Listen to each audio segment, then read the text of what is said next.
In all of my time consuming Star Wars, nothing has ever followed me quite like Andor. From Ferrix to Aldhani to Coruscant and Narkina 5, the fragments of a bruised and broken revolution have lingered in my imagination and challenged me far deeper than I ever expected. I think this is because Andor is not a statement, and it didn't approach its first time on the ground trying to be anything other than honest. It is not here in an attempt to garner favor or to smash characters together as is convenient these days, and Lord knows it's not concerned with dominating headlines through soulless noise. What Andor did, however, is present us with the first mirror we've ever had in the history of Star Wars, how to define the condition of humanity when stripped of it, and how to show that revolution of spirit from the ground up. This is why it remains in my notes and my thoughts, and why my conscience can't shake its messages long after the credits have rolled nearly a year and a half later. Because Andor is not a statement. It's openly, honestly, a manifesto. Now you've got a lot to learn and very little time to do it, so what we need to know is, are you in all the way? Let's get to it. It tells the story of a universe from its ground upwards, and it does so by looking down and counting the minutes day in and day out. This is the average sum of all of those minutes, of any given day and every possible moment in a single lifetime. 39,998,160.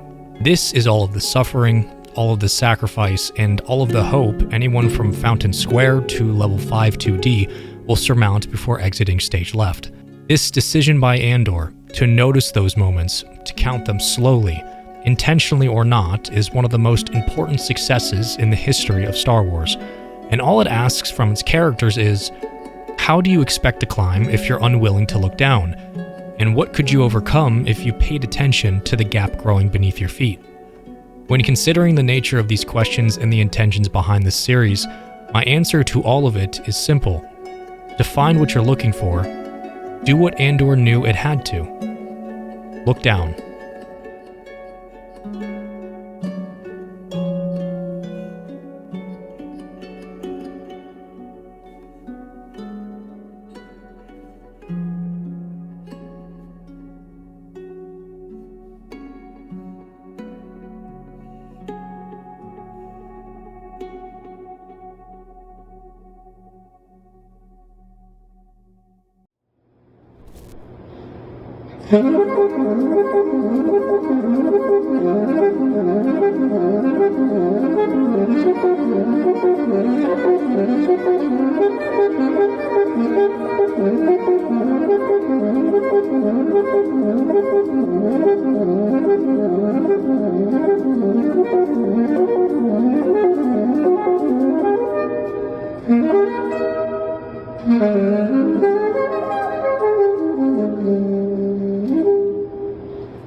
In my original assessment of Tony Gilroy's space opera, I postured the following quote as the bridge for my thesis. Layered atop of all this silence is a story about the costs of climbing. While this anecdote achieved its purpose and emphasized what I value most in Andor, it didn't entirely capture the significance of this silence, nor its impact on the saga as a whole. Amidst a sea of flowery language and emphatic praises, Andor washed itself in the silence of a downtrodden galaxy and tilted its gaze upwards. When it's done, pull your boots on and get to work. You look like a wreck.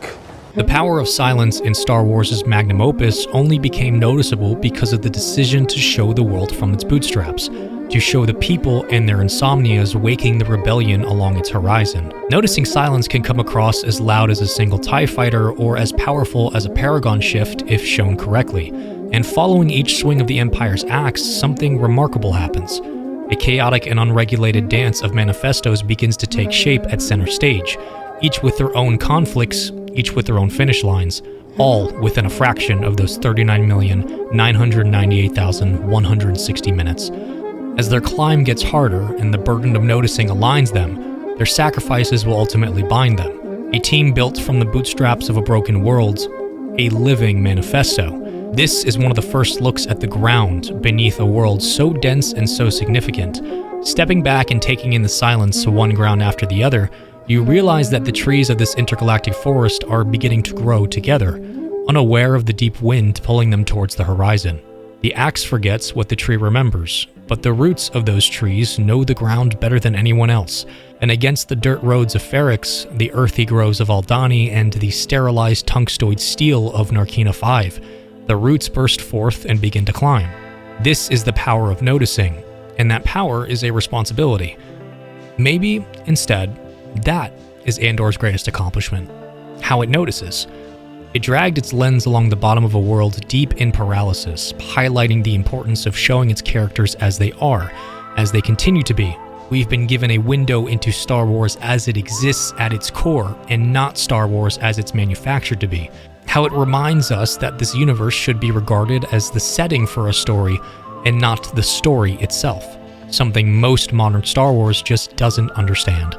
Andor shows itself to be an eye-level examination of these moving manifestos, all from the ground up. And to rush through that silence, or the roads paved by those walking it, is to reject Tony Gilroy's entire philosophy.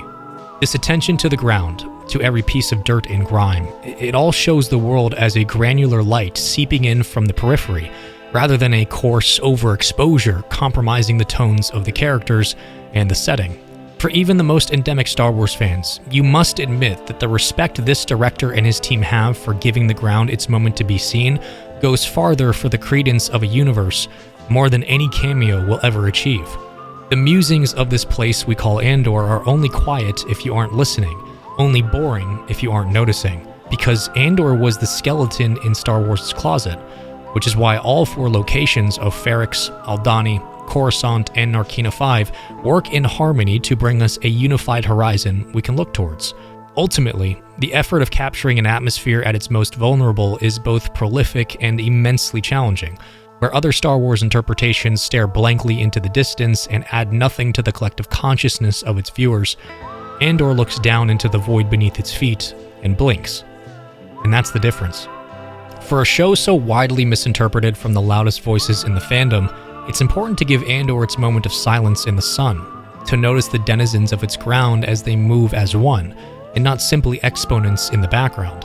The freedom to look down at the dirt that chips away at this illustrious mirage we call a galaxy far, far away is an honor and a privilege. Andor is the very soul of Star Wars, unlike anything that's come before or will come after, and I'm okay with that. We should all be okay with that. Because suffering is repetitive, relatable, non-conditional, and culturally significant. It shapes our histories and our homes, our successes and our setbacks.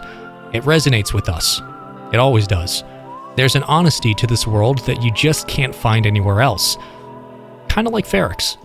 A little home away from home, a place where spirit and sacrifice pull together to matter the most. And it gets us to notice. It makes us notice. That's quite an achievement. And as always, thanks for watching.